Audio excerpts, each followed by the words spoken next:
Posso começar? Como? Não, não preciso de apresentação. Olá. Pode, padre. José. Vou começar então. Olha, muito obrigado por terem vindo num dia um bocado desagradável. Eu chamei esta palestra Mecânica Quântica sem Interpretação um pouco como uma provocação.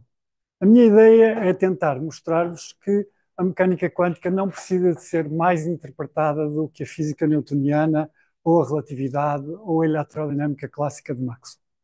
Portanto, para isso, eu vou fazer uma apresentação de mecânica quântica que é, como vão ver, completamente ortodoxa, mas relativamente incomum. Quer dizer, não se encontra muito.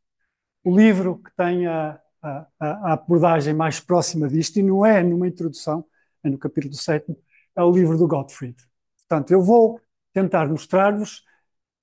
Parece-me que não é propriamente a melhor maneira de abordar a mecânica quântica quando se está a ensinar pela primeira vez alunos de física, mas é uma maneira que é suficientemente geral e interessante quando o nosso interesse pela mecânica quântica não é exatamente técnico. Estamos mais interessados nas aplicações e por isso é que eu resolvi trazê-lo aqui nesta situação. Eu tive a sorte de ter excelentes professores aqui na faculdade, muitos, alguns estão aqui presentes. A mecânica quântica aprendi-a toda com a mãe da Gabriela, a doutora Renata, mecânica quântica 1, 2 e 3, e foi uma iniciação fabulosa. Mas, na realidade, além desses magníficos professores, eu tive dois mestres no sentido quase medieval do tempo. Pessoas com quem eu interagi de uma maneira muito forte. Um deles está aqui presente, é o Dr. Eduardo Lage. Praticamente foi meu professor privado durante o quarto e quinto ano da licenciatura, porque não havia mais alunos. E o outro foi este senhor,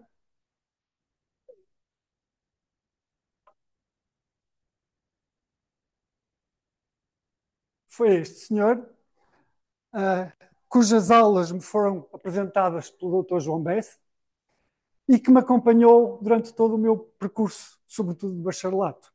Portanto, eu sou insuspeito de dizer que acho que esta frase do Feynman, "On the other hand, I think I can safely say that nobody understands quantum mechanics", é um perfeito disparate. É um perfeito disparate e mais é prejudicial porque transmite, a quem não sabe, a ideia que pessoas como eu, que fizeram mecânica quântica toda a vida, praticamente a coisa, são assim uma espécie de uns zombies que seguem um livro misterioso de receitas e não sabem o que é que estão a fazer.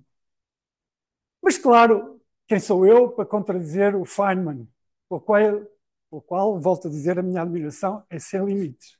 E, portanto, eu chamo em meu auxílio uma das pessoas que Feynman mais admirava, que era Dirac.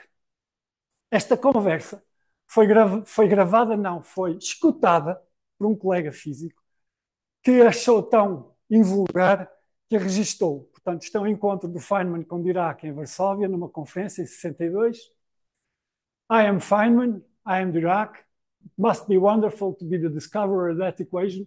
That was long time ago. What are you working on? Mesons. Are you trying to discover an equation for them? It is very hard. One must try. Esta era a conversa entre o ídolo de Feynman e o Feynman. Como sabem, não podiam ser pessoas mais diferentes. O Dirac era classificado pelo Bohr como o físico mais estranho que alguma vez passou em Copenhaga. O Feynman é um fala-barato, portanto, fala, e o Dirac, de facto, segundo li, em Cambridge, até havia uma unidade para a velocidade da fala, e essa unidade era o Dirac. E era, não sei se uma palavra por semana, ou uma palavra por mês, qualquer coisa desse género. Mas, portanto, Eu vou chamar em meu auxílio o Dirac com uma citação do livro dele, da segunda edição de 35, em que ele diz claramente que o objetivo de uma ciência física não é dar-nos imagens, pictures. Okay? Se elas existirem, tanto melhor. Se não existirem, isso é uma questão de importância secundária. No caso dos fenómenos atómicos, ele diz claramente está fora de questão ter uma imagem, uma picture, como sendo um modelo que funciona essencialmente em linhas clássicas. E agora aparece aqui a frase que eu acho que é fundamental e que traduz exatamente aquilo que eu penso do assunto. Podemos, no entanto, estender o significado da palavra picture to include any way of looking at the fundamental laws which make their self-consistency obvious. With this extension, we may gradually acquire a picture of atomic phenomena by becoming familiar with the laws of quantum mechanics. Portanto, o que ele está a dizer, na minha opinião, é que de facto é possível ter uma compreensão tão intuitiva, tão direta da mecânica quântica como da física clássica. Agora, claro, temos uma compreensão diferente, mas familiarizando-nos com a lei da mecânica quântica, nós ganhamos uma sensibilidade para essas leis que podemos atribuir a essa lei, a essa compreensão, a ideia de que temos uma imagem do que é o comportamento quântico. Portanto, eu acho que o Dirac não concordaria de todo com o Feynman na ideia de que não é possível compreender, ou ninguém compreende exatamente o que é a mecânica quântica. Agora, compreender e saber o que é compreender é que é o assunto desta, em parte, de algumas das coisas que eu vou dizer a seguir. A primeira coisa que eu gostava de dizer é que um evento singular não faz ciência. Uma coisa que acontece uma vez não faz ciência. Então, aqui um exemplo que me impressionou, porque eu era estudante de doutoramento naquela altura. Isto é o registro de um detector supercondutor no laboratório do William Fairbanks, de um físico chamado Blas Cabrera. Vocês não conseguem ver aí, mas há aqui um salto. Isto aconteceu no dia 14 de fevereiro de 1982, quando o laboratório estava vazio, era um domingo, quando o Cabrera descobriu isto. E este salto que aqui está, não interessa agora o que é que isso quer dizer, são 8 quantum de fluxo, que é exatamente a previsão que o Dirac tinha feito, que devia acontecer quando um monopolo magnético passasse no detector. Obviamente, isso seria uma descoberta fantástica, descoberta do monopolo. O problema é que o Cabrera fez todos os testes possíveis, o laboratório dele fez todos os testes possíveis, chegaram a bater com o martelo no dispositivo para ver se conseguiam um salto semelhante. Não conseguiram encontrar razão nenhuma, nada que se parecesse com isto, mas este evento nunca mais foi observado.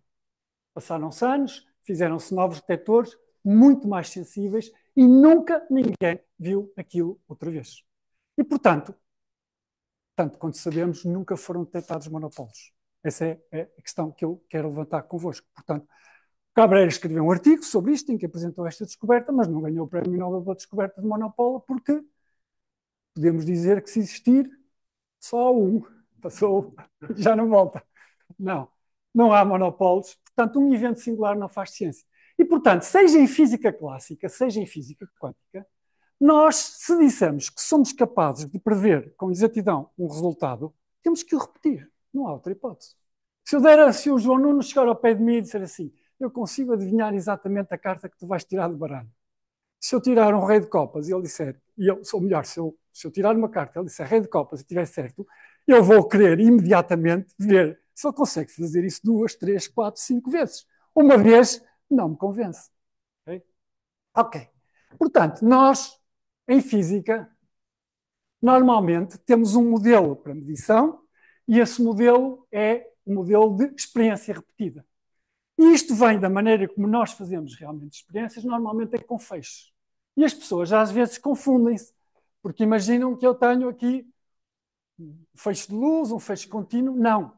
Aquilo que nós chamamos um feixe é simplesmente repetir a experiência com um sistema, uma partícula, muitas vezes.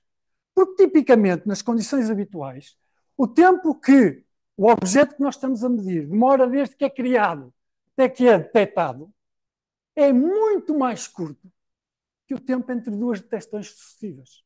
Ou seja, passa um, espera um dia, passa outro, espera um ano, passa outro, só que este ano e este dia são microsegundos. Mas o tempo de viagem dos dispositivos, dos sistemas através do nosso dispositivo, tipicamente é muito mais pequeno do que o tempo entre passagens sucessivas de dois sistemas. Portanto, o que é um feixe é uma experiência repetida em condições idênticas muitas vezes. Ora bom, e o que é medir? Vamos supor que eu tenho aquilo que nós chamamos em física quântica, chamamos o observável, mas em física clássica também tenho uma grandeza, um observável lá que eu quero medir. E o que é que se chama medir esse observável naquele sistema? O nosso modelo é que nós chamamos um divisor que faz com que o sistema saia num de R canais de saída, e eu não vou considerar situações em que tenho valores contínuos de grandeza física, apenas valores discretos. Isso só complica matematicamente o formalismo, mas não junta nada de novo àquilo que eu vou dizer.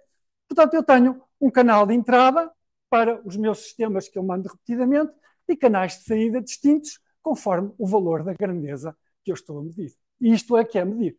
E claro que é muito fácil transformar isto naquilo que nós chamamos um filtro. Ou seja, de todos os canais de saída, nós bloqueamos os sistemas todos, exceto aqueles que saíram num canal determinado. E, portanto, a partir desse momento, eu sei qual é o valor daquela grandeza A deste sistema. E posso verificá-lo metendo novamente o mesmo dispositivo, e no mesmo dispositivo agora só tenho um canal de saída. Portanto, sei qual é o valor daquela grandeza e sei prevê-lo exatamente. Ok. E este é o tal modelo que eu estou a referir para medições. Ora bom, normalmente vocês ao medir a grandeza de um objeto não ficam a saber tudo sobre ele. Eu posso saber que o José Luís pesa 75 quilos, mas não sei mais nada. Portanto, tenho que medir outras grandezas. E, portanto, como é que eu faço isso? Como é que eu melhoro a caracterização do meu sistema? Normalmente, uma única grandeza não caracteriza completamente. Bom, eu vou utilizar um sistema idêntico para a grandeza B, portanto, será um dispositivo diferente.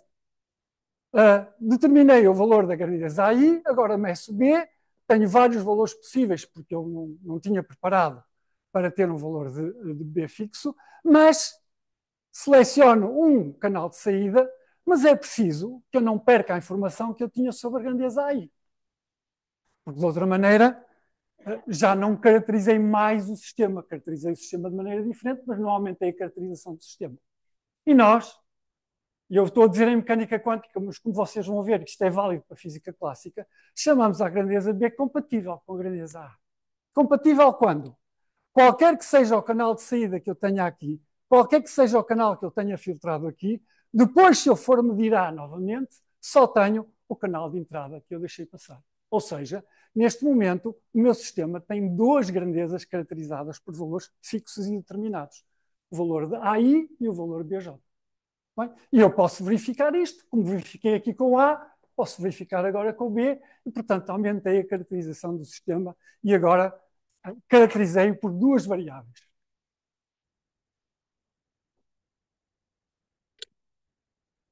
A parte mais importante desta palestra é agora.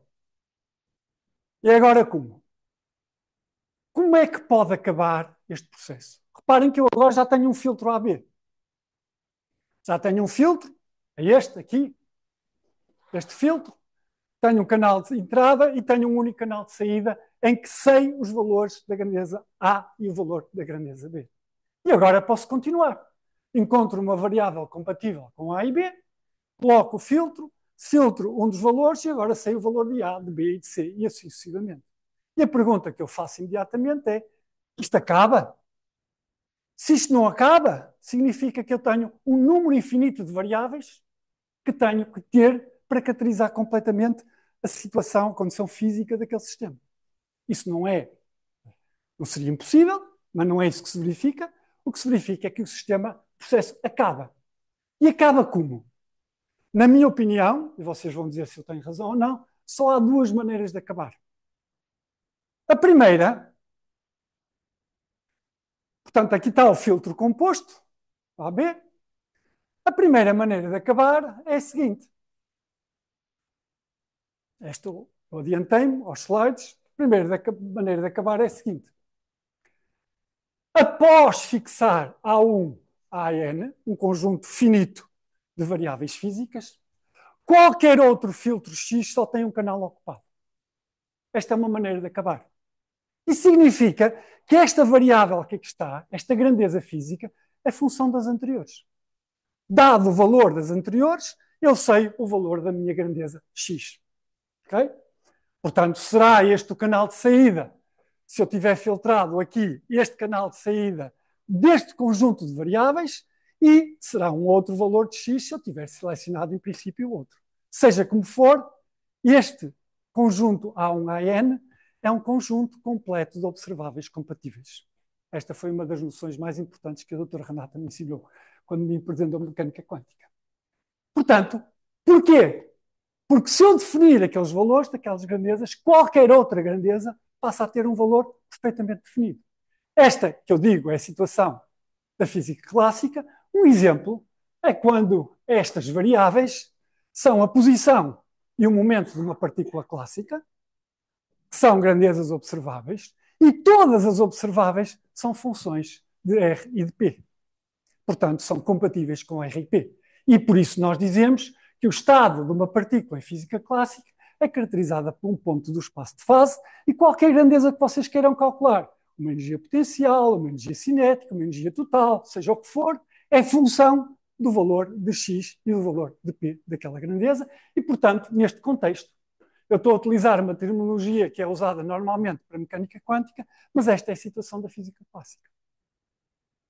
Há um conjunto completo de observáveis compatíveis e todas as outras observáveis são funções dessas observáveis e, portanto, eu tenho a vantagem de poder deitar tudo isto ao lixo e dizer que a partícula é caracterizada por aquelas propriedades e esquecer todo o processo de medição que eu fiz relativamente a isso. Esta é uma maneira do processo acabar. Agora, há outra. Qual é a outra? Wrong mouse. Já agora, insisto, este valor deste conjunto de valores destas observáveis define o estado do sistema. Por favor, interrompam-me em qualquer altura se houver qualquer coisa que não esteja clara naquilo que eu estou a dizer, porque isto é, como digo, a parte mais importante. Esta é a situação, como eu vos disse, da física clássica. E agora, qual é a hipótese B? A hipótese B é de uma teoria quântica. Qual é a hipótese B? A hipótese B é que, dada este conjunto de observáveis, eu tenho uma observável B que tem vários canais de saída, e vocês dizem assim, então é porque aquele canal não era completo. Basta-me juntar B àquele conjunto de observáveis. Mas não. Não porquê? Porque quando eu for medir estas observáveis, agora já tenho vários canais de saída, depois de fixar o valor de B. Ok? E, portanto, esta é a segunda maneira disto acabar. Eu não consigo juntar nada àquele conjunto A1 a AN, que é um conjunto completo de observáveis compatíveis. Não consigo juntar nada porque, se for uma observável compatível, é função daquelas, portanto não estou a juntar. Se for uma observável incompatível, eu filtrando o valor de B, perdi alguma informação necessariamente sobre os valores das variáveis anteriores, porque esta variável B é incompatível com aquela. Portanto, esta é a situação de qualquer teoria quântica. Portanto, é a possibilidade de existência de variáveis físicas incompatíveis. Obviamente, isto não apareceu do nada, apareceu porque nós, no laboratório, nas experiências, no coisa, descobrimos que havia este tipo de incompatibilidade.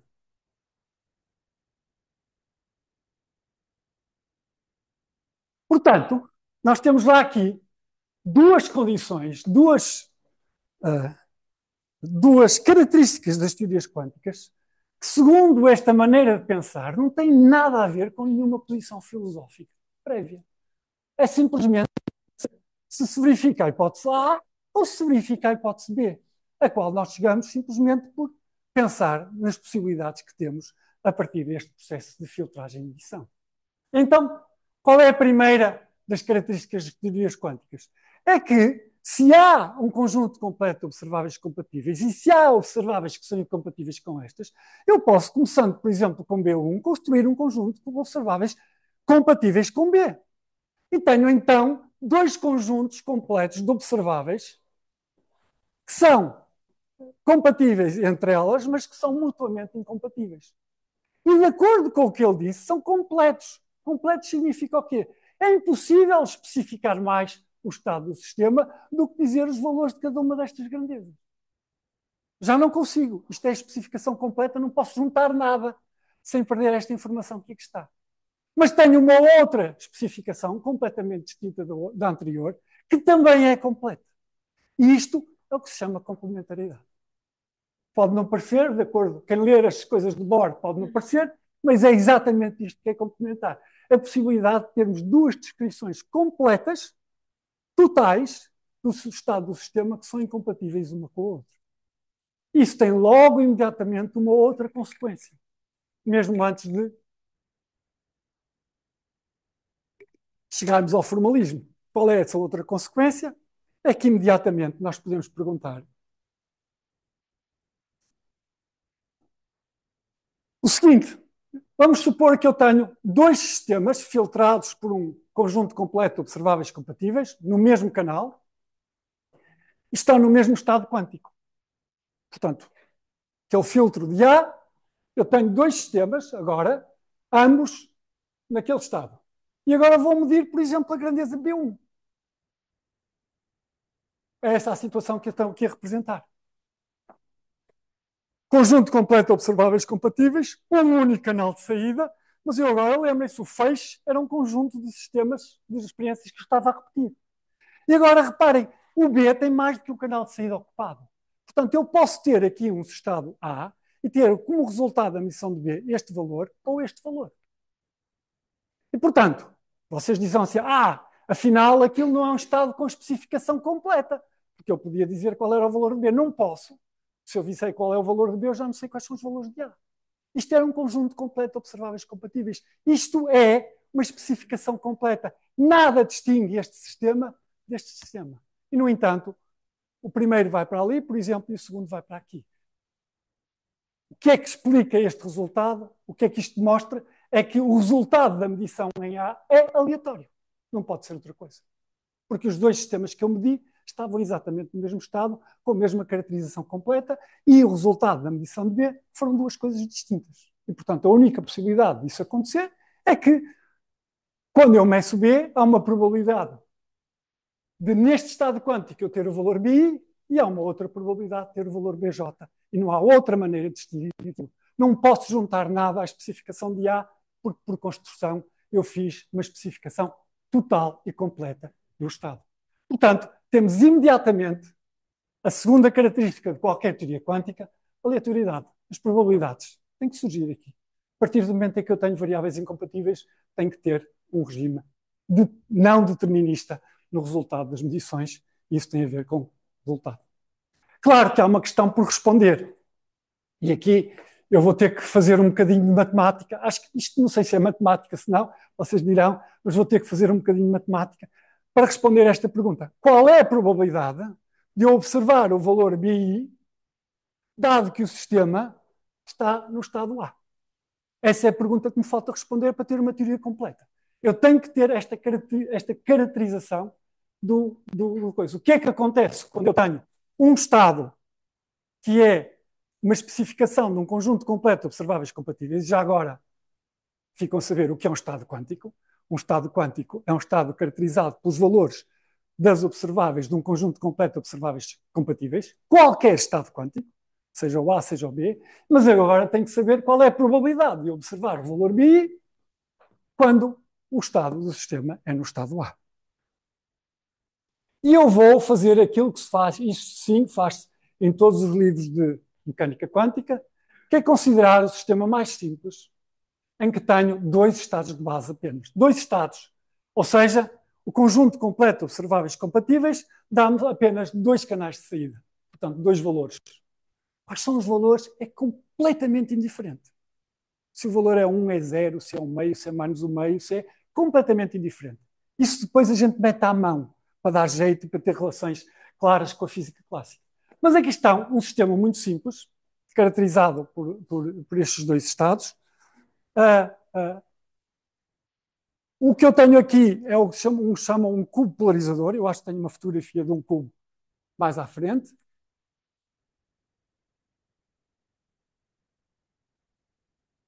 Não, está no outro coisa. Portanto, é um cubo de vidro constituído por dois prismas separados aqui. E quando eu tenho um feixe de luz a incidir aqui, se o campo elétrico estiver polarizado nesta direção, ele é transmitido com probabilidade 1. Se o campo elétrico estiver polarizado nesta direção, e ele tem que estar nesta, ou em qualquer plano desta direção, ele é transmitido com probabilidade 1 naquela direção. Mas o feixe não é um feixe, é um fotão. A experiência é feita com fotão. E, portanto, se o fotão estiver neste estado de polarização, vem nesta direção. Se o fotão estiver na posição perpendicular, vem para aqui. Se eu fizer incidir um feixe de fotões qualquer neste sistema, alguns vão para ali, outros vêm para aqui. E aqueles que vêm para aqui estão neste estado. O que eu sei, metendo um segundo cubo polarizador e verificando que já não há a segunda canal de saída, não é ocupado. Aquele fotão tem, de facto, esta polarização. Bem?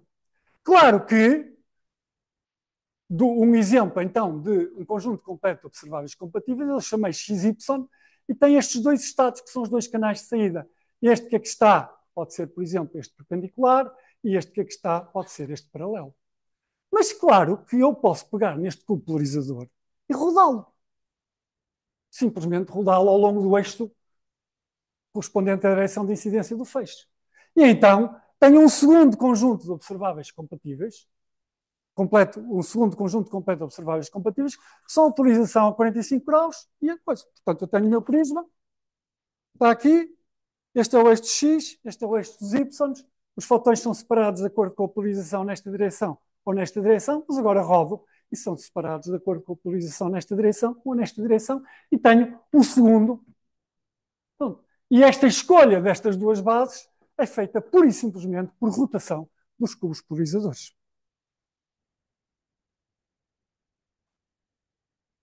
Ora, isto aqui é um bocadinho de matemática. Se eu tiver um vetor, duas direções, as tais duas direções de potência de polarização, no plano, agora estamos a falar de plano em geometria, mais nada, um plano também tem duas direções perpendiculares que eu posso escolher como eixos coordenados. Okay? Mas um plano tem muitas direções diferentes. Por exemplo, posso escolher duas direções perpendiculares, que são o x e a direção do eixo dos y, mas se eu escolher um vetor u nesta direção, e reparem que é um vetor tão bom como x ou y. Mas este vetor pode-se escrever como combinação linear de x e de y. E se este vetor tiver norma 1, estes dois coeficientes ao quadrado somam 1 pelo teorema de Pitágoras. Okay?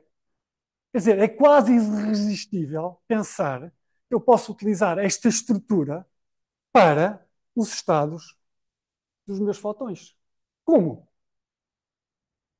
Dizendo simplesmente, atenção, agora já não é este vetor, não é o vetor físico, é o estado do sistema correspondente à escolha desta polarização.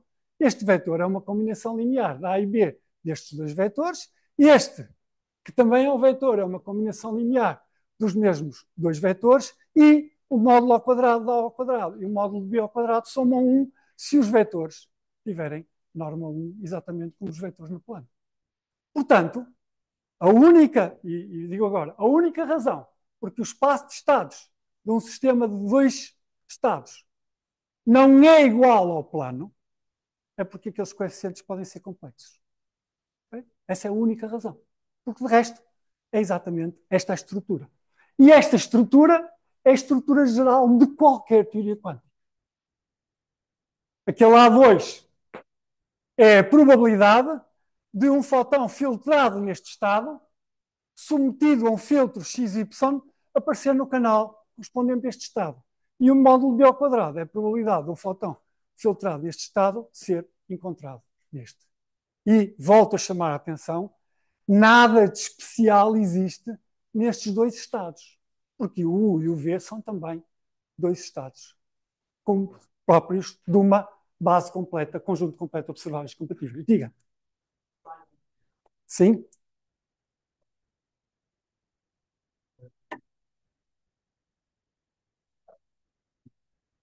Deviam estar trocados. É menos B vezes A. Tem razão. É menos B, A. Exatamente. Mas o mais importante é que isto não são menos vetores do que o X ou o Y. E, portanto, não pensem que um estado quântico, por ser sobreposição de dois, é menos estado quântico. Continua a ser um membro do, do conjunto de estados de um conjunto completo de observáveis compatíveis. E, portanto, a estrutura matemática da mecânica quântica é simplesmente que os conjuntos, conjuntos completos de observáveis compatíveis definem, através dos respectivos canais de saída, uma base de um espaço vetorial. E depois toda a estrutura do espaço vetorial segue daqui. Isto é o que se chama o princípio de sobreposição. Eu não consigo justificar isto da mesma maneira que justifiquei o que estava anteriormente. U e V, estes dois estados, têm exatamente as mesmas probabilidades de ser X ou Y. Neste caso, 1 sobre raiz de 2. Mas são estados distintos. Portanto, têm exatamente as mesmas probabilidades de dar X ou Y, mas são estados distintos. Porquê? Porque se eu usar um filtro UV, se eu for o estado 1, ele sai com probabilidade 1 no canal U. Se eu usar o filtro, o estado V, ele sai com probabilidade 1 no canal V. E, portanto, são estados completamente distintos. E em física quântica, no espaço vetorial com métrica, são estados ortogonais. Pronto. Isto é mecânica quântica. Acabou aqui. A única coisa que eu preciso mais para isto é dizer quais são as observáveis, quais são os espectros e como é que eu transformo de uma base para outra. O Dr. Lage disse-me outro dia que o Dirac achava que a principal descoberta dele foi a descoberta da teoria da transformação, okay? Que é isto que estamos aqui a ver.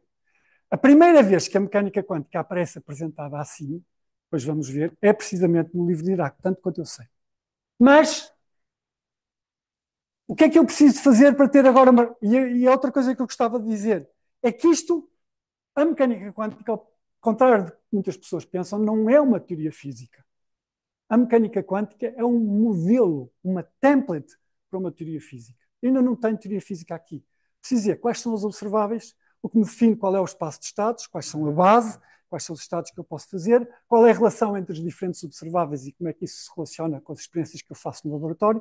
E depois preciso de uma coisa muito importante que eu não falo todo aqui, que é como é que os estados evoluem no tempo, que é parte da dinâmica. O seu princípio foi com um conjunto de observáveis. Não como outro, não. Nem falei em operadores, nem preciso falar em operadores. São compatíveis, que é uma condição física. Mas comutam, não. A questão da comutação não aparece aqui. O que aparece aqui é a compatibilidade. Por isso é que eu insisti que aquele CCOC, que muitas vezes dizem conjunto completo de observáveis que comutam, é conjunto completo de observáveis compatíveis. Mas diz. Esse conjunto observável. CCO. E como é que extrai O estado é determinado pelos valores das variáveis, pelos valores das variáveis A1 a N. Como? Por medição. Ou por filtragem, neste caso. O processo, eu digo que sei o estado do sistema, porque isto é um conjunto completo de observáveis, e eu bloqueei todos os canais de saída, exceto um. E, portanto, isso significa que eu sei todos os valores. Repara, aqui, quando eu junto duas observáveis, os meus canais de saída multiplicam-se, porque já não tenho apenas o do A e o do B, multiplicam-se, mas há um canal de saída em que eu sei o valor do A e o valor do B. Quando eu tiver completado o sistema, lembra-se que eu disse que a parte mais importante é que este sistema termina. Quando ele termina, eu sei que aquele sistema que passou por aquele filtro está num estado quântico caracterizado pelos valores da A1 a N. Sim. todos os estados? Como é que tu recuperas a sua? A sobreposição é recuperada a partir do momento em que eu tento responder a esta pergunta.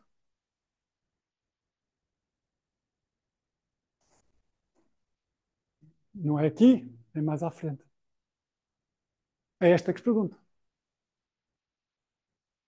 Ainda não tenho sobreposição. Até aqui, eu cheguei à complementaridade e ao indeterminismo sem nunca falar do princípio de sobreposição. Não tenho sobreposição. Agora, a pergunta que a mecânica quântica ou qualquer teoria quântica tem que responder é esta.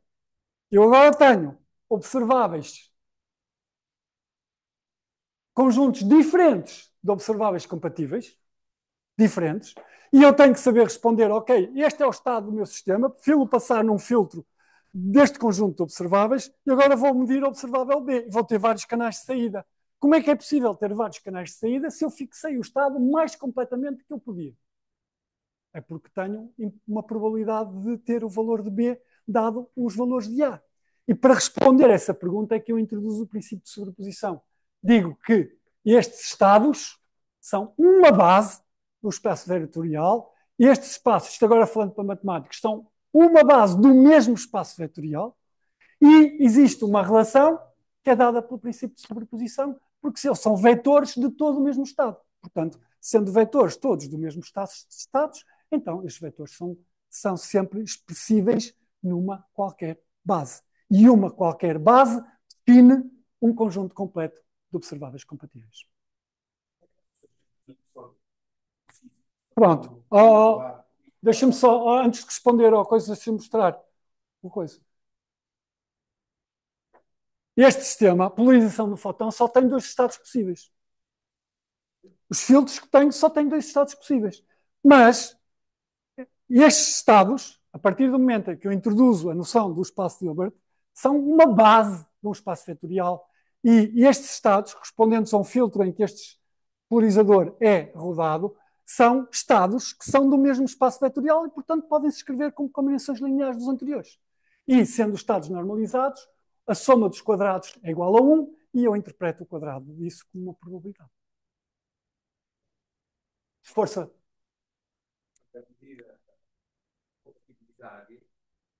A dinâmica não pode ser uma qualquer. Não. Sim. E com o princípio de sobreposição. Sim, e isso. Sim.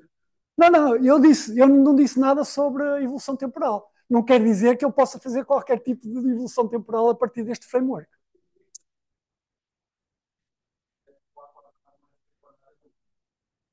Isso introduz umas probabilidades. Pronto. Vamos ver. Deixa-me só separar, isto aqui é uma questão técnica.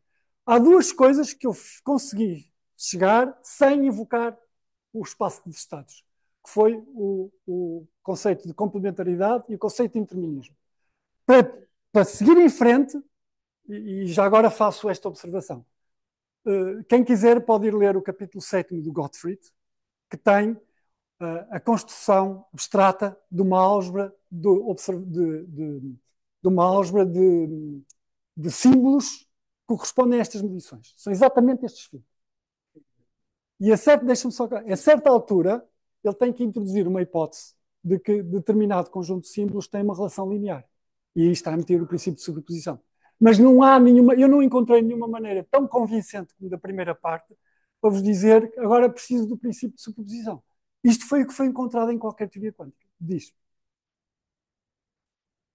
Tem a ver com a abordagem algébrica das álgebras. Não sei. A resposta é não sei. Não, mas há um princípio que é começar com observáveis ou começar com estados estados. Eu começo com observáveis. A visão ortodoxa, disseste há pouco, ias começar com a visão ortodoxa. A visão era muito ortodoxa.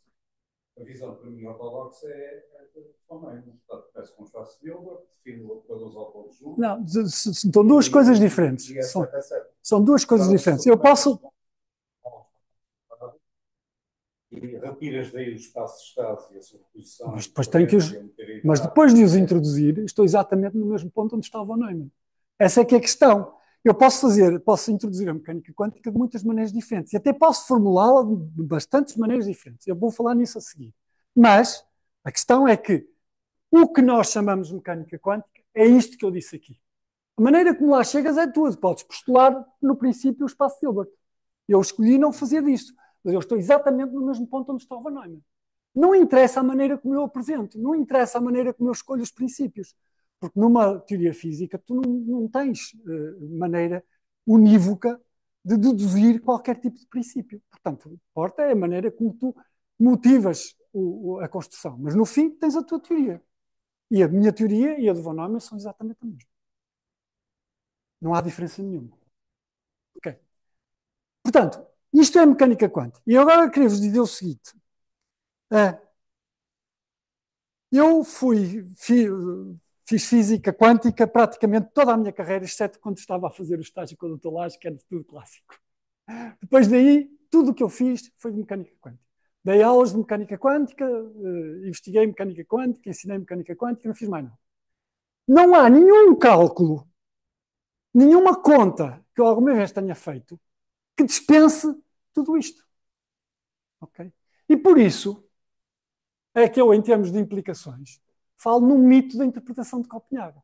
Porque tudo o que as pessoas normalmente associam à interpretação de Copenhague é aquilo que eu disse agora, numa linguagem ou noutra. Isto é que é a interpretação de Copenhague. E porquê é que eles chamam um mito?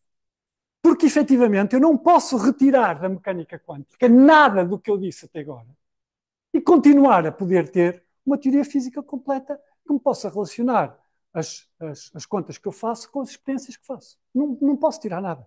Portanto, toda a gente que faz mecânica quântica faz isto. Pode-lhe chamar outra coisa, pode dar outro nome. Então, de onde é que aparece o mito da mecânica quântica? Isto é uma opinião muito pessoal que vem da minha experiência. O Newton publicou a teoria da gravitação e as leis de Newton num livro. Um dia não existiam, no dia seguinte já existiam, para quem soubesse ler latim. Porque o inglês, a tradução inglesa só veio vários anos depois. O Einstein fez a teoria da Special Relativity num artigo. Fez a teoria da relatividade geral também de uma só vez. Estas pessoas, o Maxwell descobriu a eletrodinâmica clássica, foi sendo construída, mas o Maxwell publicou as suas equações e quando publicou as equações a teoria estava essencialmente completa. Portanto, isto foi a situação da física clássica. Era mais simples, no sentido em que não precisavam de pensar nestas questões de medição, pelas razões que eu disse. Não é que não pudessem pensar, mas pelas razões que eu disse, as teorias clássicas são particularmente fáceis desse ponto de vista, porque, uma vez que todos os observáveis são compatíveis, nós podemos deixar de falar nelas e falar simplesmente nas propriedades dos objetos. Portanto, objetivar essas propriedades. E a física quântica não é tanto. Como é que surge este mito? Desde 1900, em que o Planck descobre o problema ou resolve o problema do corpo negro, até 1925, 26, quando Schrödinger e Heisenberg fazem as suas teorias, foram descobertos muitos resultados importantíssimos de mecânica quântica. O Einstein, em 1905, tem o fotão, em 1917 tem o princípio do laser, com emissão estimulada, o Louis de Broglie descobre as propriedades ondulatórias das partículas e dos eletrões, as experiências de Davidson-German confirmam isso, foram sempre descobertas. O Bohr determina o espectro do átomo de hidrogênio com enorme precisão, e todos faziam isso de uma maneira que ninguém percebia. Ninguém percebia. Eu tenho aqui uma citação do Bohr, que eu posso ler, não está aqui na palestra, depois leio no fim se tiver tempo. As pessoas não sabiam exatamente o que é que estavam a fazer. Os primeiros cálculos completos de mecânica quântica não os primeiros resultados. Os primeiros resultados aparecem antes. Os primeiros cálculos são a teoria de Heisenberg, das matrizes, e a mecânica de Schrödinger. E nem o Schrödinger nem o Heisenberg sabiam o que estavam a fazer. O Schrödinger não tinha ideia nenhuma do que era aquele psi. Escreveu uma equação de onda, tirou lá uns valores próprios, relacionou com o espectro de hidrogênio, tudo bem. E, portanto, o que acontece dentro deste período foi, sobretudo, por ação do Bohr, por ação do Heisenberg, por ação do Dirac, as pessoas foram compreendendo e construindo completamente a teoria. Esta teoria que eu vos apresentei agora. Foram percebendo. Primeira vez que ela é apresentada de uma maneira relativamente completa, com este tipo de formalismo, na minha opinião, julgo eu, é em 1930, na primeira edição do livro de Dirac, que continua a ser um dos melhores livros de mecânica quântica. Tem 3 edições, uma é de 47. Portanto, o Dirac Só em 1930 é que as pessoas realmente percebem aquilo que está a acontecer. Portanto, criou-se o mito do que o Bohr estava a discutir os aspectos da teoria, o Heisenberg estava a esclarecer os aspectos da teoria, estava a mostrar porque é que certas medições são incompatíveis umas com as outras, estava a interpretar a teoria, quando na realidade ele estava a completar a teoria física que eu vos mostrei. Portanto, é daí que surge o mito, que eu chamo o mito da interpretação de Copenhague. Um dos ortodoxos tem esta citação que eu vos deixo ler numa carta a um físico que escreveu um artigo sobre, ou um capítulo, um livro sobre, sobre a interpretação de Copenhague, e, portanto, vocês podem ver ali o que é que os chamados autores da interpretação de Copenhague achavam da designação Copenhagen Interpretation. Okay? Used by people wishing to suggest that maybe other interpretations of the Schrödinger equation, namely their own modeled ones. Rosenfeld tem uma ligação ténue a Portugal porque foi o orientador de doutoramento do professor Araújo, que teve uma importância muito grande na física aqui no Porto e no país. Portanto, o Rosenfeld era um dos colaboradores mais próximos e amigos do Bohr. Ora bom, sobre interpretações, eu só deixo estes dois comentários. Eu posso ter a mesma teoria e vesti-la de outra maneira. E um exemplo disso, na minha opinião, tomei consciência disto muito recentemente, quando li um artigo, ou parte de um artigo de revisão do PC, do Peter Hohenberg. É Peter Hohenberg, no Reviews in Modern Physics, em que ele faz uma revisão da teoria devido ao Griffiths chamada Consistent Quantum Theory.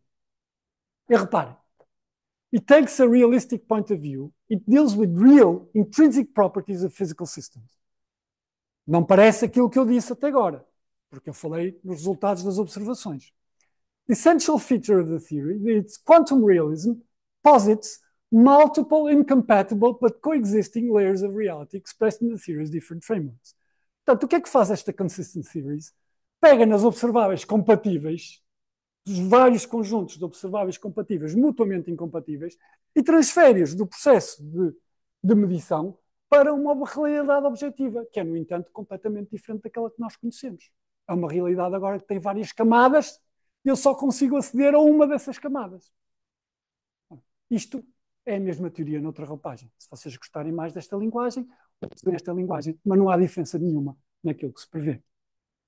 Outras possibilidades, eu pus aqui como teoria de alternativas a teoria de Broglie-Bohm, porque ela é tão diferente da mecânica quântica, e é preciso tanta convolução para reproduzir alguns dos resultados que eu realmente não a considero como anjo da teoria.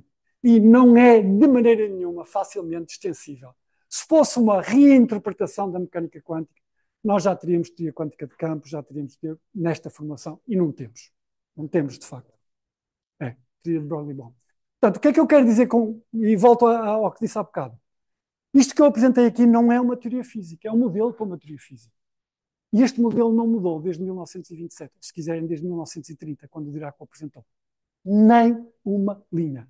Portanto, eletrodinâmica quântica, física de partículas, modelo standard, cromodinâmica quântica, teoria de cordas, tudo são exemplos de teorias quânticas. A única coisa que difere são as observáveis, que eu escolho, que eu determino, e a dinâmica. Porque, de resto, todas vão dar em este framework que eu apresentei aqui.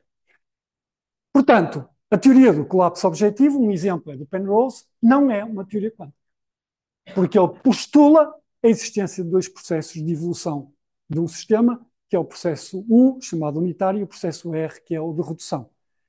Vocês não me ouviram falar até agora de redução do colapso da função de onda. Okay? Mas que outras implicações é que pode ter? Por exemplo, esta eu acho que nenhuma pessoa interessada em filosofia devia ignorar. Um sistema físico tem mais do que uma descrição completa. Eu posso ter uma descrição completa de um sistema físico e ter várias e elas são mutuamente incompatíveis. Mas são completas, não falta nada a nenhuma delas. Okay? Isto é uma posição epistemológica a priori ou é uma construção empírica com consequências epistemológicas? É aquilo que eu vos disse há bocado. A hipótese que se verifica no mundo é A ou é B. Se é B, há complementaridade. E isto é uma característica do universo que nós conhecemos. E só para mostrar como isto tem consequências, uma frase que eu gostava muito de dizer aos meus alunos: nós podemos saber tudo o que há a saber sobre um sistema, tudo, ter uma caracterização completa de um sistema e saber absolutamente nada sobre uma das partes. Okay? Isto parece altamente contraditório, mas é a pura verdade, como eu vou mostrar a seguir. Portanto, esta complementaridade tem consequências muito importantes no sentido do que é conhecer, na minha opinião. Dualidade onda-corpúsculo. É uma onda, é uma partícula, às vezes uma coisa, outras vezes outra, que a grande confusão. Estes físicos não sabem o que é que andam a fazer. Okay? Do ponto de vista, lá está, de quem aprendeu as leis da mecânica quântica, não é confusão nenhuma. Uma partícula é sempre um sistema em que a posição é um conjunto completo de observáveis compatíveis. Ponto final. E vocês perguntam assim, e o momento? O momento, se virem no livro de Dirac, vem numa coisa muito simples. É que se a posição é o conjunto completo de observáveis compatíveis, eu posso transladar um sistema. Posso pegar um sistema que está aqui nesta posição e deslocá-lo para aqui.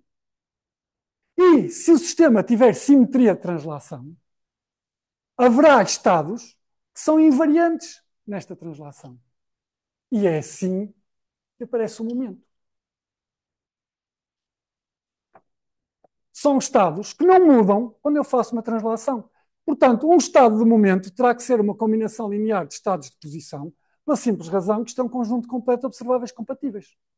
Mas se eu fizer uma translação, este estado transforma-se neste estado. Claro que esta soma é um integral, mas quem quer saber disso? Não nós aqui. Vocês não me matem os matemáticos. Mas isto, de facto, funciona exatamente da mesma maneira.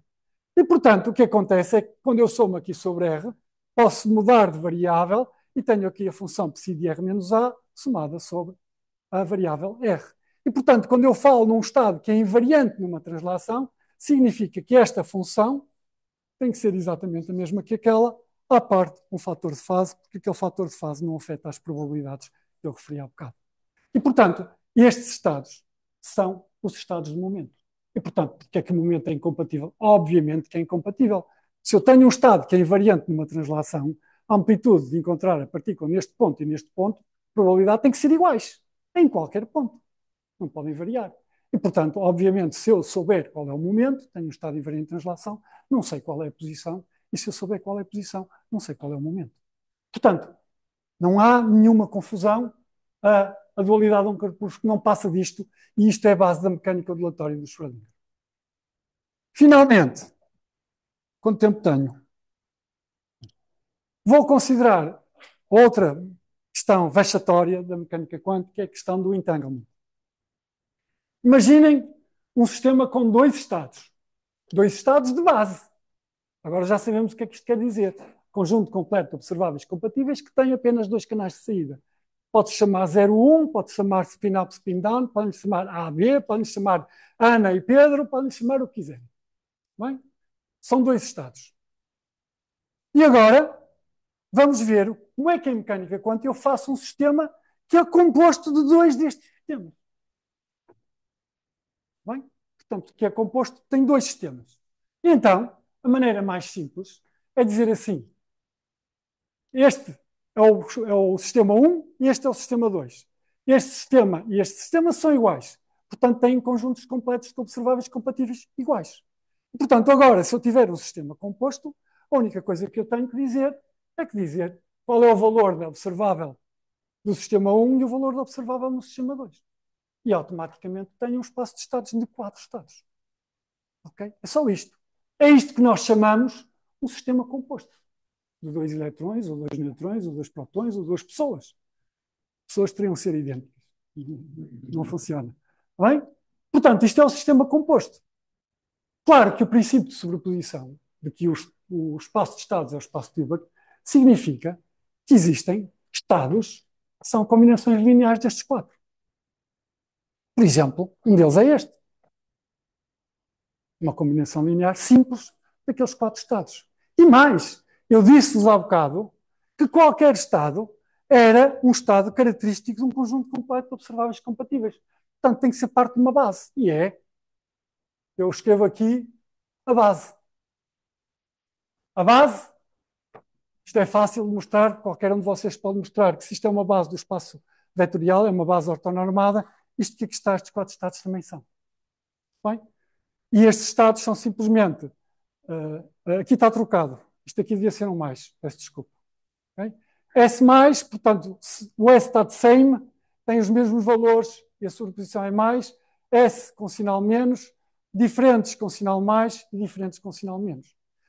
Mas, em computação quântica, é absolutamente trivial construir um filtro que mede se o estado está num destes estados da base. É um exercício que eu dava aos alunos de mecânica quântica avançada nesta situação. Okay? Mas, que previsões é que nós fazemos para as medições neste estado? Reparem, isto é o estado quântico. É uma caracterização completa do sistema composto. A primeira coisa que observam é que nunca observo o estado 00 ou o estado 11. Portanto, se eu medir um qubit, eu posso imediatamente prever que o resultado do outro vai ser o oposto.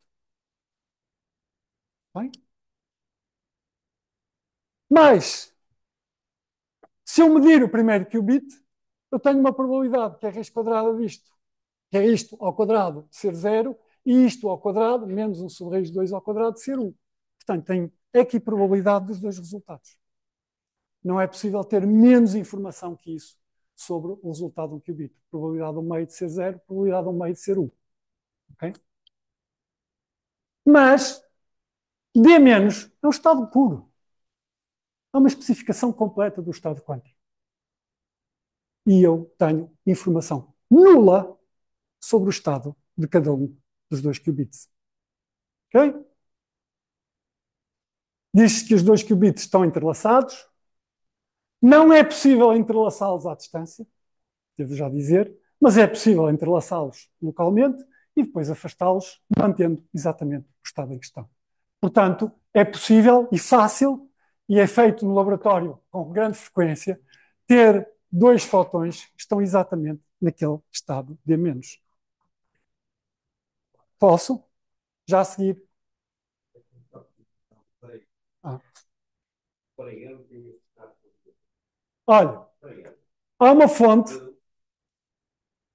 de luz chamada Calce 40, acho eu, que é usada nestas experiências e que tem uma particularidade. Quando emite luz, emitem fotões em pares. E os pares vão em direções opostas. Okay? E a previsão da teoria quântica relativamente àquele decaimento é que aqueles dois estados estão exatamente no estado de polarização D-. Portanto, é simples. É uma fonte particular, a gente faz incidir a luz, deixa cair a luz, emite dois fotões, é uma fonte muito fraca. Eu consigo medir aqueles dois fotões, consigo fazer experiências chamadas de coincidência. No intervalo de uma janela de 10 nanosegundos, eu tenho a certeza que foram emitidos pelo mesmo átomo, no mesmo decaimento. Se estiverem separados de muito mais do que isso, foram de átomos. Portanto, eu posso fazer experiências só com aqueles par de fotões repetidamente. É um exemplo. Ora, e qual é o exemplo que aqui está? Se aquele for o estado, o canal de saída, aqui, e o canal de saída, aqui, os dois canais de saída são equiprováveis. Tenho uma probabilidade, um meio, de ter o fotão deste lado neste canal de saída e tenho uma probabilidade, um meio, de ter o fotão deste lado neste canal de saída. Mas, quando este fotão está neste canal de saída, o outro está no canal oposto. E quando este fotão está neste canal de saída, este está no canal oposto. E estes resultados não são só a previsão da mecânica quântica, são a previsão da mecânica quântica e são uma observação. São a medição que eu faço daquele sistema. Tem exatamente esta propriedade. Quando os polarizadores têm a mesma direção, os dois fotões emergem sempre em canais distintos. Aqui está um exemplo de uma experiência em que a Alice e o Bob estão a medir com os polarizadores alinhados.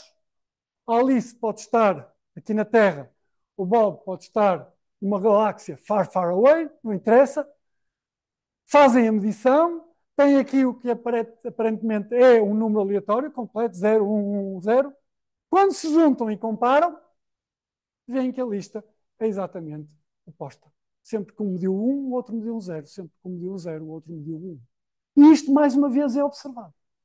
Isto funciona em experiência.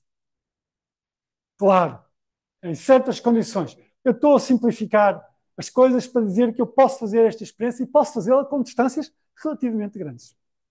Ok. Já agora, toda a computação quântica funciona à base do entrelaçamento. Não há vantagem nenhuma quântica se eu não entrelaçar os qubits. Pois isso é um aspecto importante. Agora, estes resultados são experimentais. São a previsão quântica, mas são resultados observados experimentalmente. Então eu vou terminar aqui chamando à colação o Einstein, o Podolsky e o Rosen, que em 1935,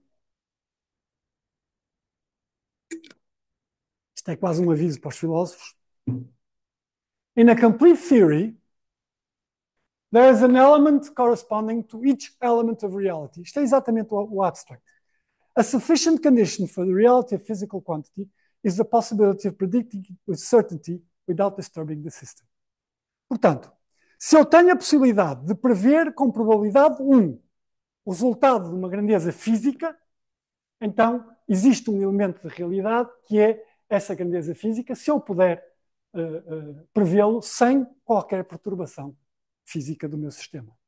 Portanto, se eu consigo dizer relativamente a um sistema, olha, o resultado desta experiência vai ser este, sem perturbar o sistema, então o sistema tem essa propriedade. Tem esse elemento de realidade. Ora, então, vamos pegar no EPR e levá-los para a experiência que eu referi há bocado. O que é que acontece aqui? Se a Alice medir e tiver o resultado, por exemplo, este resultado, polarização paralela, a este plano da figura, ela pode imediatamente saber qual é o resultado que vai obter o Bob. Ou que já obteve o Bob, não sabe. E se o Bob medir e tiver este resultado, e determinar um dos dois outputs possíveis para este fotão, ela sabe imediatamente qual é o resultado da outra medição. Ora, se eu fosse o Einstein, diria imediatamente a medição da Alice, o Bob, não perturba o fotão. Não há spooky actions of distance. São eventos espacialmente separados. De acordo com a relatividade, nem sei qual é que acontece primeiro. Porque se eles estão espacialmente separados, a ordem temporal depende do observador.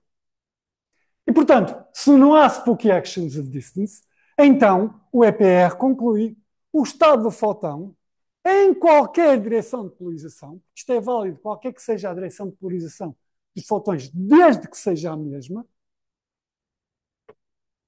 é um elemento de realidade. Porquê? Porque eu, Alice, medi, sei imediatamente prever qual é o valor do Fed, mas eu não perturbei nada.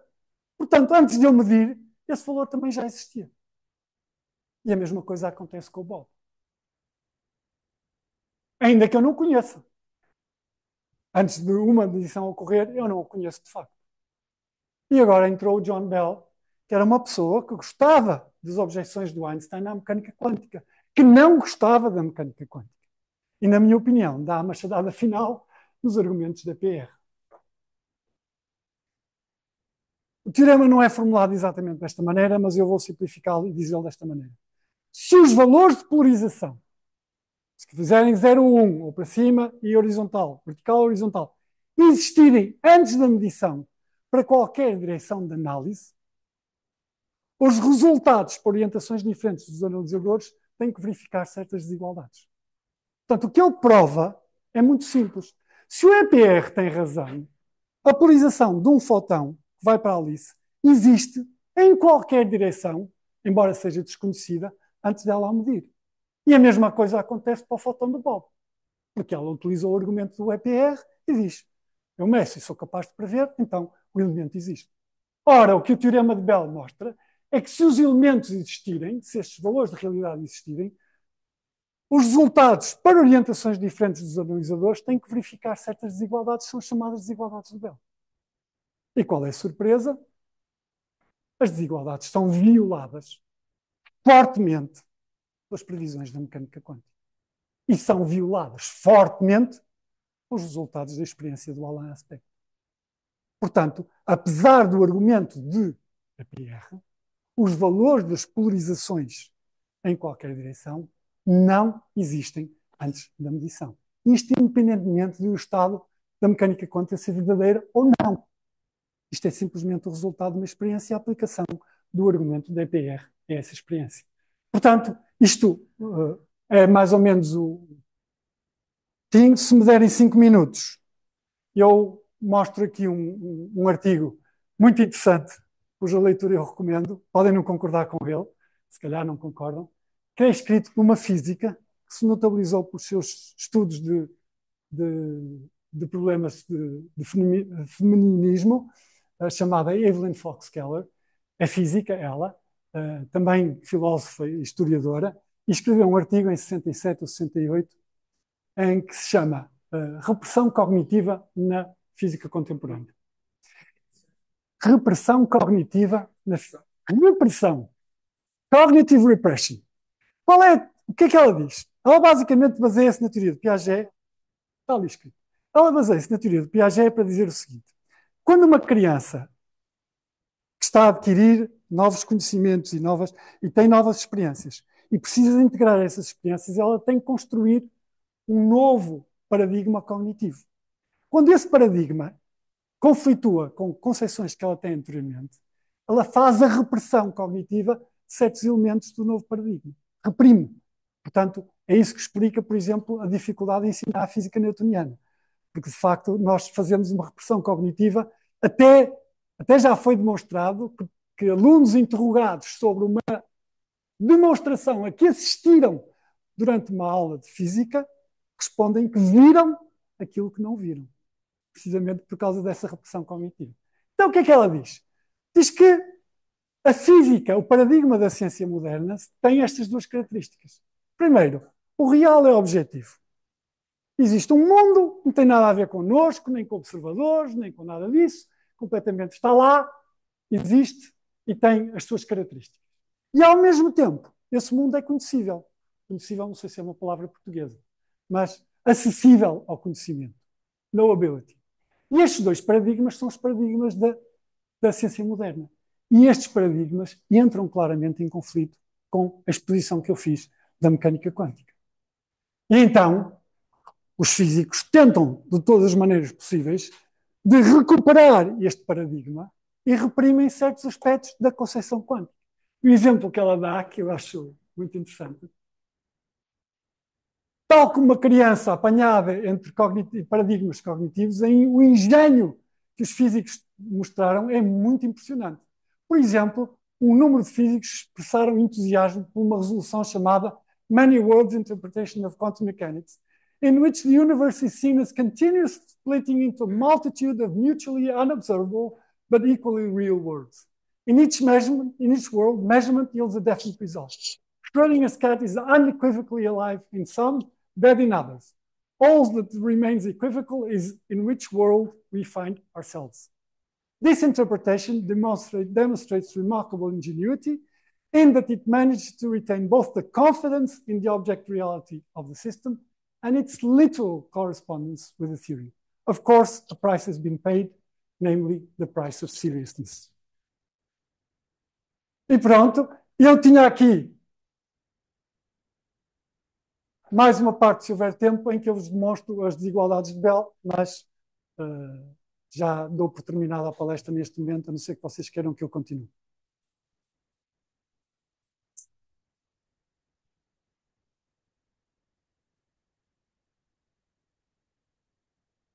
Aceito as perguntas ou aceito tu? Já tenho ali uma pergunta em baixo. Okay. É o Zé Luís? Ah, desculpa.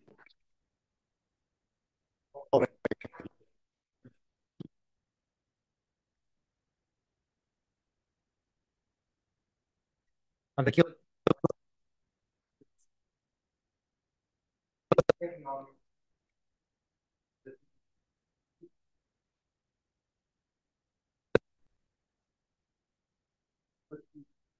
Uhum. Por exemplo, ah, dou um exemplo. Vamos fazer teoria quântica do spin do eletrão. Eu postulo a existência de uma observável, ou descubro a existência de uma observável com dois valores, correspondente a uma determinada orientação do magneto, e depois considero o que é que acontece àquela observável com rotações. E facilmente mostro que aparecem, isto é pura geometria, os geradores do grupo das rotações são matrizes que não comutam entre si. E, portanto, essas matrizes têm representações unitárias no espaço de estados, portanto, dão origem a operadores que não comutam entre si. Mas o que é que significa a teoria quântica? Significa saber quais são os observáveis, e as observáveis são spin segundo x, spin segundo y, spin segundo z, e segundo qualquer outra direção que se escreva à custa destas três. Portanto, são tudo observáveis que têm apenas para o eletrão, para uma partícula de spin no meio, apenas dois valores possíveis, mas cada combinação linear correspondente a uma determinada direção é um conjunto completo de observáveis compatíveis que não são compatíveis entre si. E depois o que eu preciso de explicar é o que é que acontece a um determinado estado com a evolução temporal. E, portanto, falta-me o Hamiltoniano. Pronto. Tenho o Hamiltoniano, tenho a relação entre os observáveis, tenho este formalismo que aqui está, tenho uma teoria completa do spin no meio. Mas depois o eletrão também tem posição. Portanto, tenho que juntar isso. Tenho que fazer isso e juntar. Portanto, isto conduz-me basicamente a toda a teoria de uma partícula. Toda a teoria quântica de uma partícula é feita desta maneira. Posições é um conjunto completo de observáveis que comutam, depois tenho as rotações e as translações, e das rotações e das translações eu basicamente construo todos os observáveis e depois posso ter outra maneira de as postular. Posso chegar à mecânica quântica postulando que o x e o p têm um comutador não nulo igual a IH. Mas a maneira como eu gosto de chegar lá é mostrar que essa é a relação de comutação entre a posição e o gerador infinitesimal de translações. Por definição dos estados, por definição, portanto, uma base é necessariamente ortogonal. Aqui, da maneira como eu construí, mas é ortogonal por construção. Mas, João Nuno, é ortogonal, eu não preciso de inspecionar, eu postulo que ela é ortogonal. Mas deixa-me só responder ao Zé Luís para acabar. Depois, por exemplo, quando vou estudar campos e tenho de descobrir uma teoria quântica de campos, eu tenho outros problemas. Os sistemas, os espaços de estados são completamente diferentes, as observáveis são contínuas, as observáveis são os valores dos campos, são os operadores, portanto, os operadores de campo em posições distintas podem não comutar, ou em tempos diferentes podem não comutar, tenho que conhecer isso e depois tenho que saber a dinâmica. Normalmente é obtida do Lagrangiano, construção do Hamiltoniano, eu obtenho a dinâmica. É uma outra teoria quântica. Teoria de cordas. É uma teoria quântica. Os objetos fundamentais agora são cordas, não são partículas. Já não tenho uma teoria quântica com um espaço de configuração tão simples, mas defino observáveis, defino as relações entre observáveis, defino os comutadores, defino os valores médios e, mais uma vez, é tudo esta teoria. Portanto, há muitas teorias quânticas nesse sentido, muitas maneiras de concretizar este padrão. Mas todas aquelas que conhecemos desde 1927 são teorias quânticas. Todas aquelas que são aceitas pela maioria dos físicos, exceto a relatividade geral, que é clássica. É um modelo, basicamente.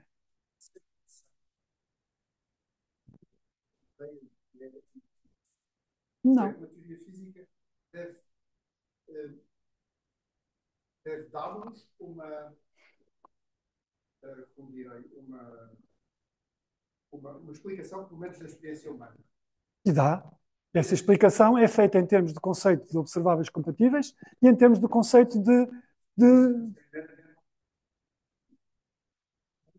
Mas e a... Não. Não. Só falei de cinemática. O chamado problema da ruptura atira para uma saída desesperada que é, digamos, a ideia de uma receita e não de uma.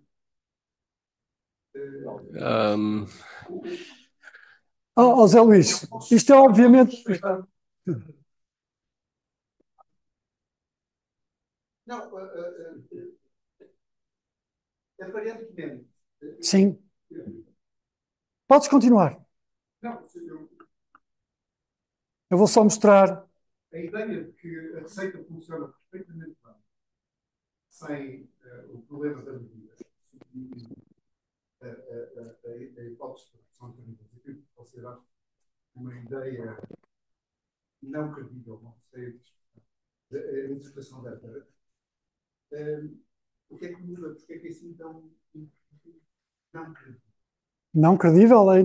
Bom, eu tenho muitas. Melhor do ponto de vista. Não me parece. Não me parece que melhor da estrutura. Eu discordo completamente. E vai.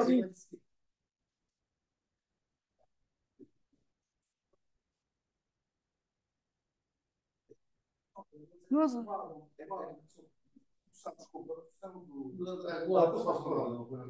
Não. Eu não. Eu tentei mostrar. Tentei mostrar que se começares a pensar no processo de medição, só há duas maneiras daquele processo acabar. Uma é a física clássica, outra é a física quântica. Aliás, E só me parece possível ignorar a hipótese B se houver um preconceito filosófico sobre aquela solução. aliás, Mas a questão de saber se é a hipótese A ou se é a hipótese B é uma questão para experimentar. Não é nada. eu acho que Sim. o João respondeu de forma eficiente, de forma sóbria, o problema do desespero da medida. Ele disse ou é A ou é B. O assunto está arrumado. Claro que é a interação do. E é. E Não, é. não, não.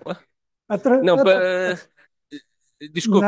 não chega a Desculpe. isso. Não chega. No fim, tens que chegar sempre ao processo A de que. questão não é, a questão não é, a questão não é, não são os passos intermediários. A questão é o passo final. Claro que a interação entre o observador e o objeto pode ser quântica, mas no final eu preciso ter uma solução inequívoca que é o estado A ou o estado B. Se eu tiver processos intermediários, eu tenho muitos estados, eu vou ter o sistema no estado 1, o observador e assim sucessivamente, e todos os estados possíveis. Isso me dá uma de estados que não é uma resposta à medida que nós fazemos quando fazemos uma medida sobre o sistema.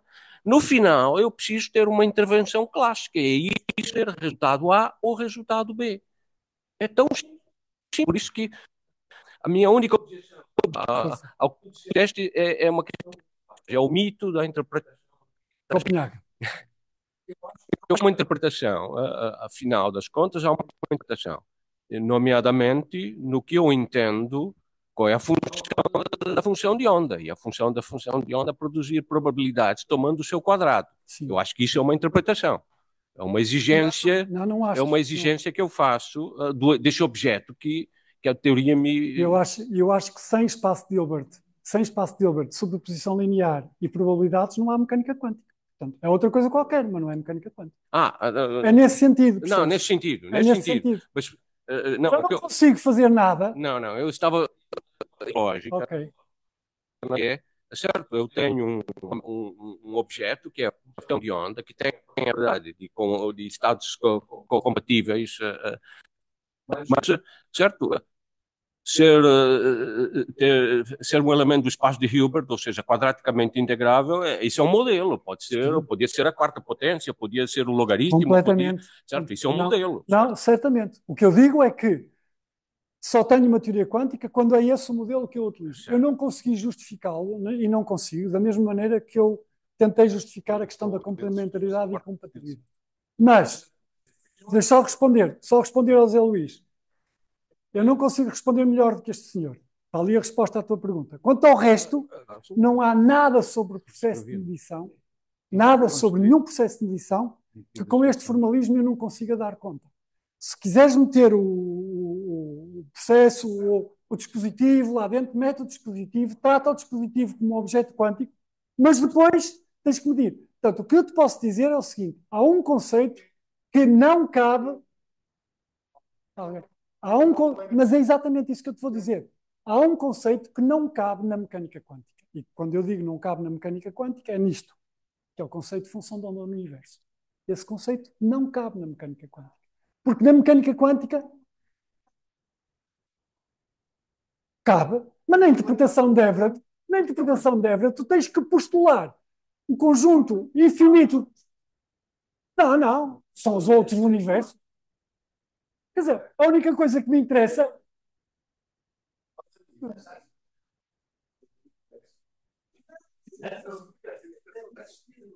Há dois Zé Luís. Zé Luís, Zé Luís. Há dois Luís. Aliás, não tinha uma pergunta. Eu estou inscrito há muito tempo. Tá, então força. Em primeiro lugar, pá, eu não percebi muito bem a tua posição quando falaste na teoria quântica consistente, não é? Não percebi se a tua abordagem é realista ou antirrealista. Não é nem realista nem antirrealista. É a abordagem E não percebi a tua referência à consistente quantum theory. Ah, ok.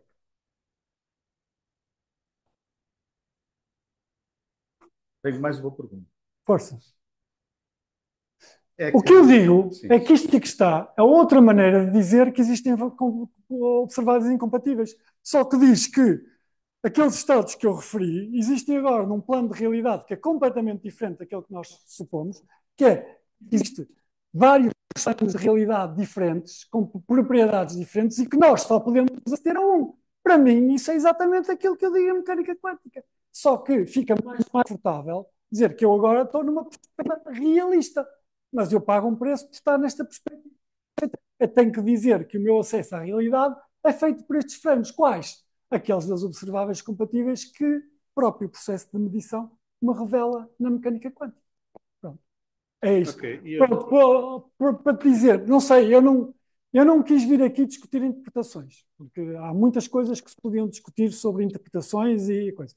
O meu objetivo aqui, o meu objetivo fundamental é dizer-vos o que é mecânica quântica. E há maneiras diferentes de apresentar. Deixa-me dar um exemplo, que eu tinha aqui registrado.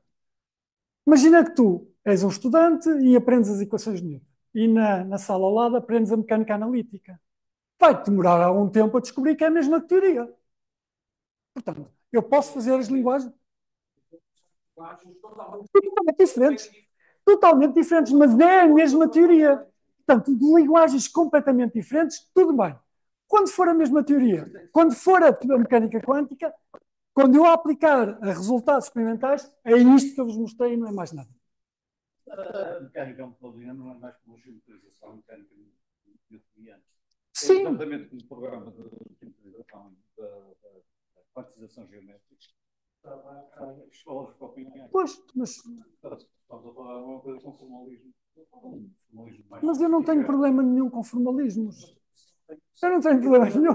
Ou com linguagens. A segunda pergunta. Que é quando falaste de teorema de Bell, o teorema de Bell não nega o realismo. O teorema de Bell nega o realismo. Portanto, tu abdicas do realismo qualidade. Ok. Ou dos dois. E eu invoquei. E a maior parte das pessoas manda embora a localidade e conhece porque, de acordo com o que eu disse no fim, e esta é uma opinião, porque estão a fazer a repressão cognitiva do paradigma da mecânica quântica, estão a fazer a repressão cognitiva e estão a querer voltar a uma descrição clássica em que existe objetividade e existe acesso ao conhecimento. E termino, deixem-me só dizer. É difícil para um filósofo não aceitar, não ser realista. Não sei. Não existe. Ali atrás. Quem é que quer falar agora? Agora levem, oh, João, não, levem. Quem é? És tu? Quer falar.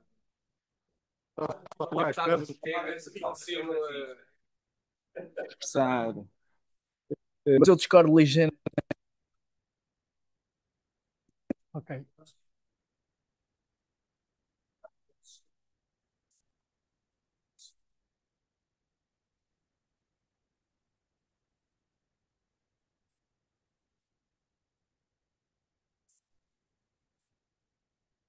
completas. Dependendo daquilo que é sistema ou que não é, isso pode variar. E, Sim. portanto, eu acho que algumas das teorias da mecânica quântica vão exatamente a esse ponto. O que é simplesmente um eletrão, uma partícula pequenina, ou é também um eletrão, por exemplo, na teoria de Broglie-Bohm, um eletrão que está acoplado a um determinado campo. Portanto, e aqui temos duas entidades. E, portanto, o desenvolvimento de uma teoria que tem em conta só apenas uma entidade vai ser muito diferente de uma teoria que tem em conta duas entidades. E as interpretações, mesmo que alguns padrões, mas eu disse que depois a teoria sejam de mesmo. Broglie-Bohm, na minha opinião, a teoria de Broglie-Bohm não é mecânica.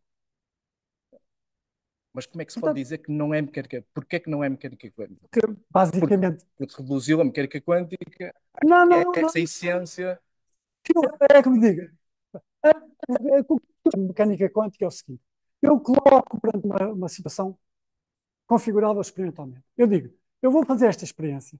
Eu comprei esta fonte de alimentação à empresa tal. Eu comprei este cobre na empresa tal. Eu montei desta maneira. Eu alinhei desta maneira. Eu criei uma fonte e aqueci não sei quantas coisas. Eu descrevo, especifico-lhe completamente a experiência. E depois digo, o resultado que eu obtive foi este. Okay? Se esse resultado que eu obtive é o resultado conhecido como mecânica quântica, se o resultado da sua teoria é exatamente o mesmo valor, então temos a mesma teoria. É isso que eu estou a dizer, pura e simplesmente, mais nada. Se quiser, é a posição do Bohr. E é a posição do Iraque. Eu não tenho que dar uma imagem. Eu tenho que dar uma maneira unívoca, completa e contínua de explicar os resultados experimentais. Se a sua teoria me der exatamente os mesmos resultados experimentais, é a mesma teoria. Eu acho que não. Os resultados em termos quantitativos podem ser os mesmos. Então, mas as quantidades estão associadas a qualidades. E se as qualidades forem diferentes, tiverem interpretações diferentes, não estamos a falar da mesma coisa. Não. Do ponto de vista, por isso é que eu disse que a coisa dos many worlds não me diz muito.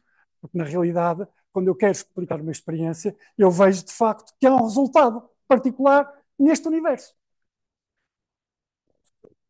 Ou num papel... Não consegues, é isso que eu estou a dizer. Não. Exatamente. Não. Eu não sei se respondi isso à sua pergunta, mas a minha perspectiva.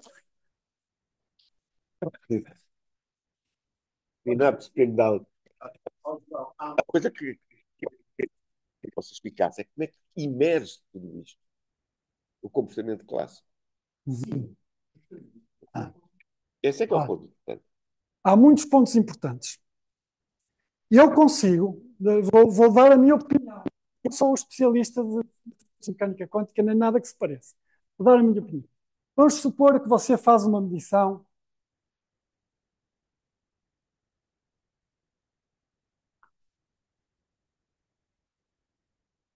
aqui. Okay? Eu pus aqui uma coisa, pus aqui outro, mas efetivamente este sistema que aqui está, quando o fóton entrou aqui, houve um splitting. Uma amplitude de probabilidade de seguir em frente, outra amplitude de probabilidade de ser desviado 45 graus. Claro que este splitting vai conduzir a um resultado quando eu detectar o fotão. Eu não preciso detectar o fotão. Eu posso pôr aqui um espelho, posso pôr aqui outro espelho, juntar os dois fotões outra vez, as duas amplitudes de probabilidade outra vez no mesmo coisa. Do ponto de vista de mecânica quântica, foi só um fotão que eu mandei por ali e de facto não houve splitting nenhum. Aquelas duas amplitudes recombinaram-se e deram um resultado. Okay? É uma das dificuldades que eu tenho com a teoria dos muitos mundos, é que eu nunca sei quando é que o outro mundo começou a existir e continua, ou deixou. Mas deixa-me só acabar. Deixa-me só continuar. E este processo, o que é que está? Eu agora ponho aqui um detector, por exemplo, e termino, e o Zé Luís vai me exigir que eu mostre como é que funciona o detector.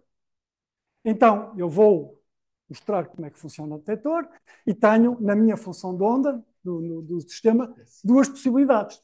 Tenho aqui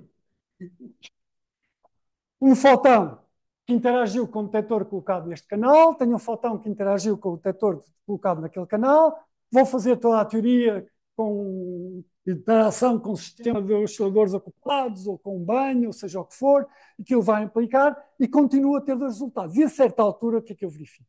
A certa altura, eu verifico, quando tenho muitas partículas metidas, que, a não ser que eu tenha uma observável extremamente estranha, que não existe no coisa, aquelas duas possibilidades são equivalentes a uma matriz de densidade com probabilidade ao meio de um lado e do outro.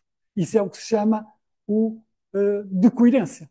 Portanto, a partir desse momento, já tenho, e posso dizer assim, agora tenho um mundo clássico, porque a matriz de densidade diz-me que há uma probabilidade ao meio de estar daquele lado e outra de estar deste lado, e não há interferências possíveis, porque já não há operadores com número de partículas suficientes para haver. Os estados são chamados super-ortogonais. Qual é o problema que eu tenho com a explicação, com esta explicação? Isto é a emergência da matriz de densidade. Qual é o problema que eu tenho? É que é diferente eu ter uma matriz de densidade que tem um meio de probabilidade deste evento e um meio deste, desde o princípio, ou ter uma matriz de densidade em que eu tinha as duas amplitudes e agora tenho as duas amplitudes que eu posso interpretar como amplitudes de probabilidade. Mas o que acontece na realidade é que um dos detectores clica e o outro não. Portanto, há um evento. Claro. Exato. Claro. Mas, Zé Luís, é isso que eu vou dizer. Eu não quero saber. Eu não quero saber de um João no outro mundo, só quero saber deste João. Pronto. E, portanto, tu podes ficar satisfeito com as tuas múltiplas cópias e eu continuo aqui como estou. Espera aí. Mas o que eu queria dizer, não sei se me fiz entender, é diferente eu partir de uma sobreposição linear quântica de um estado determinado e chegar a uma matriz de densidade, em que eu posso interpretar classicamente que já não há possibilidade de tendência, é diferente disso e dizer que eu desconheço qual é o estado clássico, inicialmente, e, portanto, agora desconheço qual é o estado clássico, mas sei que o estado clássico sempre existiu numa das duas opções. E em mecânica quântica, não. Em mecânica quântica, não. E, portanto, nunca me livro, mesmo com esta explicação, eu nunca me livro da necessidade de dizer só um dos contadores é que dispara. Não, posso fazer mecânica quântica de sistemas abertos. Na mesma, não há problema nenhum. Eu, na minha ignorância e na maneira como eu percepciono que isto foi tratado pela filosofia, uma das questões que aqui parece sobreviver é a física deve ser valorizada como um domínio que funciona, foi que nos teve que mostrar, isto tudo funciona, ou como um domínio que explica. E quando se avança para essa exigência mais que explica, foi quando os filósofos começaram a dizer, e os cientistas próprios, não é? O Einstein, começaram a dizer que isto tem que se pedir mais, tem que se pedir que se admita que há uma realidade objetiva que um observador pode conhecer. E aquilo que o Bohr, por exemplo, estava a querer mostrar é que, no fundo, só faz sentido falar em fenómeno se for fenómeno observado. Para ele até nem usou muitas vezes a palavra realidade, não é? Sim.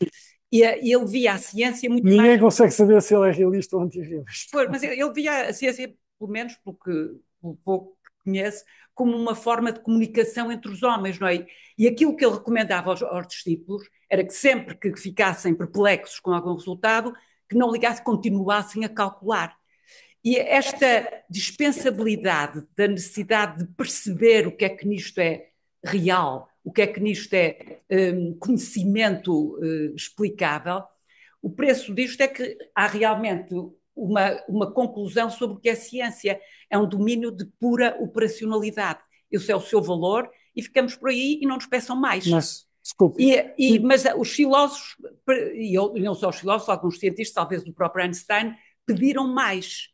E esse pedir mais é o que começa a fazer correr o risco de abrir sobre a metafísica. E na altura, não é, que tudo isto estava a processar, nos anos, há uma filosofia que vem em socorro do que os cientistas como Bohr e outros estudos estavam a mostrar, que é o positivismo, e que diz, fazer ciência é tratar daquilo que é positivo, que está posto no experimento.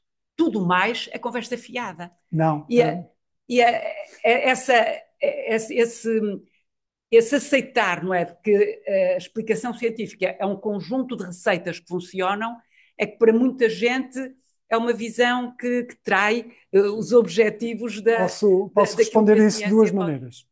Primeiro, a primeira coisa que eu diria é que objeto fortemente a dizerem que eu estou a seguir uma receita. A teoria quântica é lindíssima.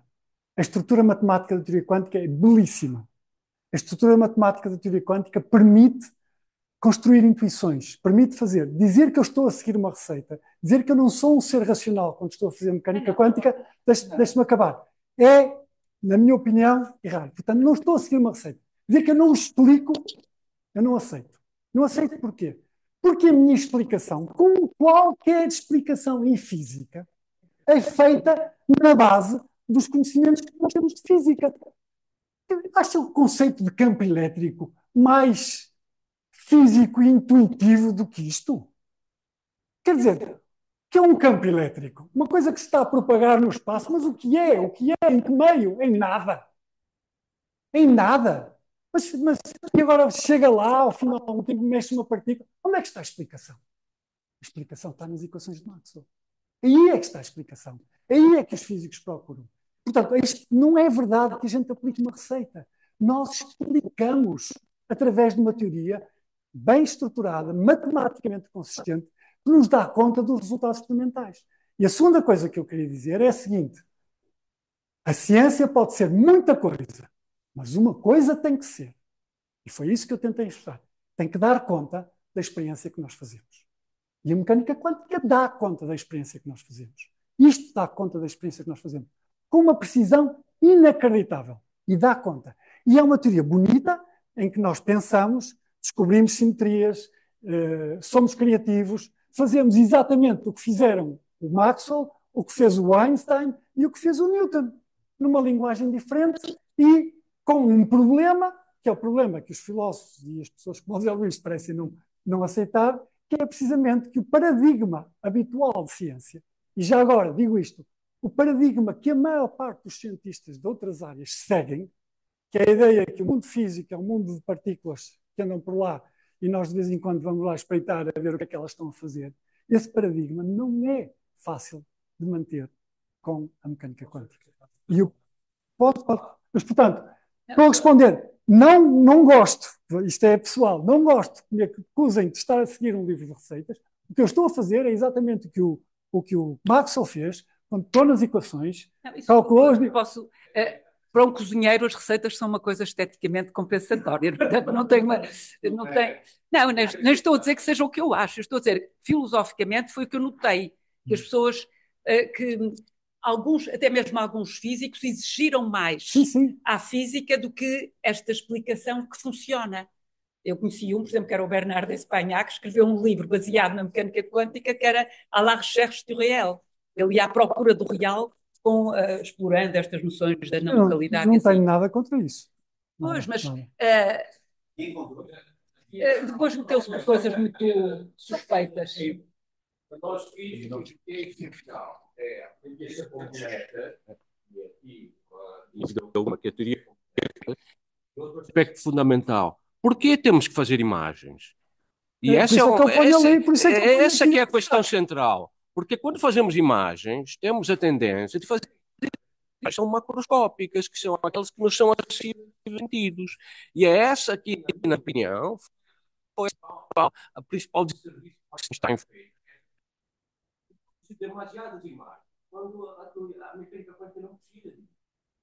Ela precisa de fazer um formalismo que permita obter resultados compatíveis com a experimentação. E a teoria faz isso brilhantemente, ok?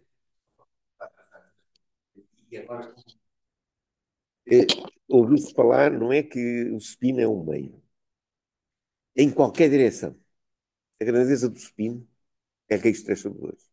Como é que tu compatibilizas este valor de raiz 3 sobre 2 com o facto de, em qualquer direção, diz um meio? Isso é espantoso, mas mesmo assim, o que eu notei que os filósofos diziam era mostrar que, no fundo, a construção da física é uma obra humana. Sim. Mas isso... A ideia da tal objetividade clássica, quer dizer, nós estávamos Os sujeitos conhecíamos, um objeto estava separado de nós. Sim, sim. Foi aquilo que eu disse. Ela identificou isso muito bem. O Einstein, que fazer preservar, parece desaparecer completamente com aquilo que desaparece. Não é fácil. Não é fácil manter aquele paradigma de física clássica. E por isso é que aparecem tantas interpretações.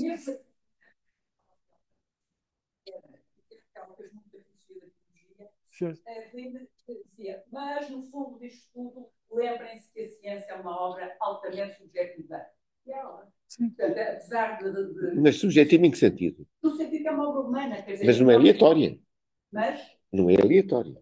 É melhor que nós conseguimos saber Cada um de nós participar nela. Eu acreditar que isto é assim, que o mundo é assim, é ao nível daquilo que nós conseguimos medir e observar. Deixe-me só fazer esta observação. O Einstein já tinha morrido quando o John Bell descobriu as suas desigualdades. E eu tentei mostrar aqui, o Einstein morreu em 55, se não me engano. Foi 64. Eu tentei mostrar aqui que, de facto, seguindo o raciocínio do Einstein, as desigualdades de Bell surgem imediatamente.